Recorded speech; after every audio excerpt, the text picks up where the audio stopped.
Now, also over the weekend, I got back on track as far as eating better goes, because I really got off during my birthday and had some allergy things going, and that was my excuse to eat whatever I wanted to, and I did it. So Mark Patrick is standing by, and he's going to talk about eating healthy. Don't feel bad, just get back on track. So write down your questions and call him later in the show.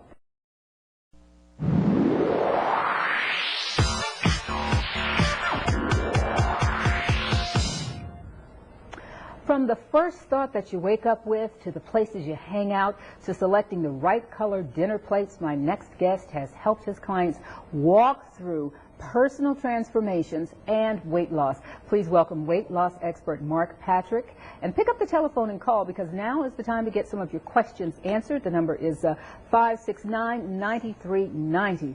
Thank you so much for being with us. Thanks for having me on the show. First question.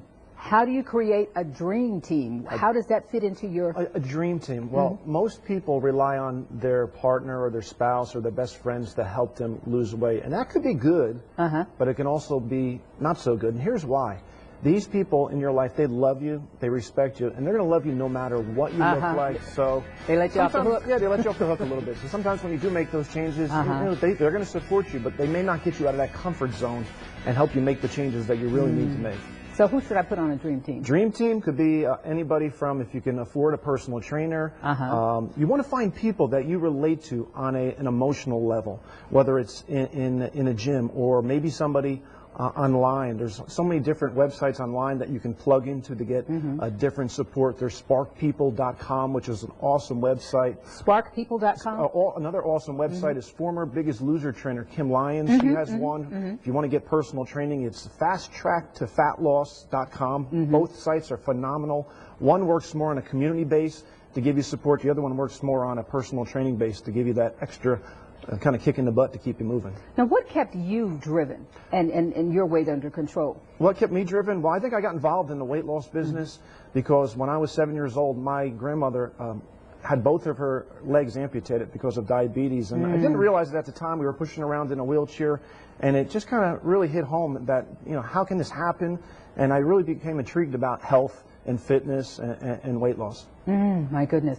So tell us about the plan. Wake Up Skinny. How does it work? Well, here's what I found. I've worked with thousands of clients that we all know 95% of the people that lose weight end up gaining it back. But I studied that 5% that actually lose it and keep it off. And here's what I found. Okay. Just about everyone has this kind of wake-up moment in their life. And I'll give an example of a celebrity that a lot of us follow, Jennifer Hudson. Yes. We all know she lost a lot of weight, and everybody could say, well, she has access to all these personal trainers and all these different tools. But what happens is when she won the Academy Award, she was getting interviewed on the red carpet, and one of the reporters called her the big girl in Hollywood. And she said, she's from Chicago, and in the Midwest, everybody was pretty much the same size as her. And she said that floored her. It has to be more than just being in Hollywood and having access. Oprah has yo-yoed. Kirstie Alley has yo-yoed. And they have the resources. So it's something else. It's that wake-up moment. So if you're struggling right now with weight loss, you need to look internally. What is it in your life right now that frustrates you? You know, maybe you open up I've had some of my clients open up a medicine cabinet and look at all these different medicines, and one day say, you know what, I'm so sick and tired of taking these medicines. They close the cabinet, and that was their wake-up moment. I've had some clients just get poked in the belly by their grandchild and say, well, you're soft and cushy. and next thing you know, that was it. They just said, I don't want my kids going out, their grandkids, you know, being in the same situation. So sometimes things that aren't going well for you can be used to get you out of that comfort zone. My kind of wake-up moment has been getting into reunions with my friends, because we're in our 50s now, and so many of them are on all kinds of medications that are weight-related.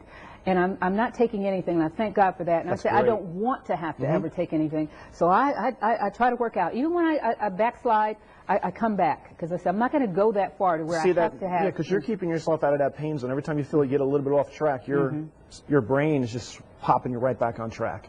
Absolutely. A little bit about eating and the blue plates. Blue plates. Well, a lot of people don't realize that colors play a lot on your eating habits. And if you don't believe that, go look at all the biggest fast food manufacturers. They all use two colors in combination, red and yellow. And we all know who I'm talking about as far as the company, okay? Yes. All right, without mentioning them. And red and yellow actually make you hungry. In clinical studies, they studied the benefits of colors on you, and it actually increases your appetite and increases your excitability. So you actually become hungrier, eat more, and actually overeat. And I'm thinking about my kitchen. I need to get rid of the yellows and the reds. We have someone on the telephone, Stephen from Columbus. What's your question? Hey, how you doing, Dee? Hello, hello. Right, I got a question. I'm a kind of skinny guy already, but you know, you always have these little stomach bulges and the little love handles. And I'm starting to work out now at the Columbus State, you know, swimming and stuff like that. But what more do I need to do to get rid of this unwanted kind that of last around little me? tire that seems to linger? Typically, when we store weight in our stomach area, it's usually a direct result of excess cortisol in our body. We raise our stress levels. Cortisol makes you store visceral fat or stomach fat. So one of the things, was the first name Steve? Was it Steve? Steve, one of the things you can do, Steve, is just maybe you want to add a lot more protein to your diet. You want to add a little bit more protein to your diet, Steve. So I don't know how much you're getting in right now, but you can actually absorb anywhere from about 30 to 40 grams of protein every 3 to 4 hours. So a little bit more protein. And also you want to add some strength training. And if you're going to do cardiovascular exercise, try to do it first thing in the morning with just a small amount of food or even on an empty stomach. And here's why. That will help you get into burning more fat more efficiently. Wow. Now, he's hung up, but my question would be this. The protein that you're suggesting, does it have to be meat? No, absolutely not. If you're going to eat meat, you want to focus on organics if you can, or at least grass-fed or vegetarian-fed meats. So you can do it from soy. You can do it from different protein shakes, as long as there's not too much sugar or high fructose corn syrup in them. Absolutely. Now, do you have a philosophy on the 3 meals a day or the 5 meals a day, or what is your eating? I teach people this. One of the biggest hormones you need to focus on stabilizing is insulin in your body. And if you overproduce insulin, you're going to store fat. Eating 5 to 6 times a day, small snacks, even if they're not the healthiest snack. We all know this. If you go from 12 o'clock and you don't eat, and you get to dinner time, what happens? You might as well forget it's all gone. It's all gone. It's over. Yes. But if you add that snack in between, even if it's not the healthiest snack, you're going to stabilize your blood sugar, give yourself a little bit of energy, and then by the time you get to 6 or 7 o'clock and you're eating dinner, you're going to eat a little bit slower, and you're going to hopefully fill up a little bit faster. Too. Okay. What's a typical eating day for you? For me, a typical eating day for me, I'll wake up, I love my eggs. I'll have oatmeal and eggs in the morning. Oatmeal and eggs? And eggs, yeah. Okay. Oatmeal is one of my favorite foods. I love eggs. oatmeal. Egg whites, but egg yolks, I've gotten such a bad rap probably 30, 40 years ago about cholesterol. You scramble them? Scramble them up, throw in some low-fat cheese, vegetables in there. Ooh. Definitely. Yeah, maybe a couple slices of whole grain toast would be good with that. Yeah, that would be a typical breakfast for me. Lunch, I'll usually do a light lunch. I'll do Chinese food. I'll take the sauce, put it on the side, so you put a little bit of sauce on there. This way you cut down half the fat, half the sodium. If you're going out to eat, some of the fast food places, there's so many different great places you can get. Late night, the key thing at late night is don't eat a lot of carbs at night if you're really looking to do this. And what's the latest that you can eat? Time has nothing to do with it. It has nothing to do with eating. It's total calories during the day? It's not even calories. It has to do with the eating intervals, and you want to make sure you get a decent amount of protein in. And this is where people miss it. A lot of people think, well, getting no protein in, or getting protein in, is something you should do when you're working out with weights. It's the exact opposite. It satisfies your appetite, makes you feel full, gives you the amino acids for building muscle and maintaining muscle. Now, in my age group, I'm 53. What should I be more aware of now that maybe I didn't have to look so closely at 40 and 30? I would be aware of 3 specific hormones in your body. Believe it or not, testosterone. If your testosterone levels start to drop off, and they do for both men and women, you start to lose muscle mass. So even if you're working out with weights, if your muscle mass starts to go down, your metabolism is going to start to slow down. Every pound of muscle burns 50 calories a day.